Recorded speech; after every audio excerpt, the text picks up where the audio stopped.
This is episode 114 of Pausing on the Prophets, and today we are looking at Isaiah 16, chapters 1 through 5. And Isaiah writes, "Send the tribute lamb to the ruler of the land, from Selah by the way of the wilderness to the mountain of the daughter of Zion.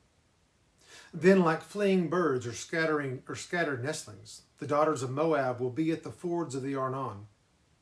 Give us advice, make a decision, cast your shadow like night at high noon. Hide the outcast, do not betray the fugitive. Let the outcasts of Moab stay with you. Be a hiding place to them from the destroyer. For the executioner has come to an end, destruction has ceased, oppressors from the land. A throne will be established in loving kindness, and a judge will sit on it in faithfulness, in the tent of David. Moreover, he will seek justice and be prompt in righteousness."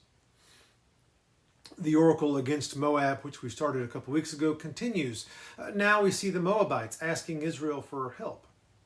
They prepare to send a tribute, a payment of a lamb or sheep for protection. Then in verse 2, they plea for a sympathetic ear, reminding Israel of the dangers and horror of war to women and girls. Moab is pleading for help for their daughters. Finally, in verse 3 is a request for asylum and protection. Hide us and do not betray us.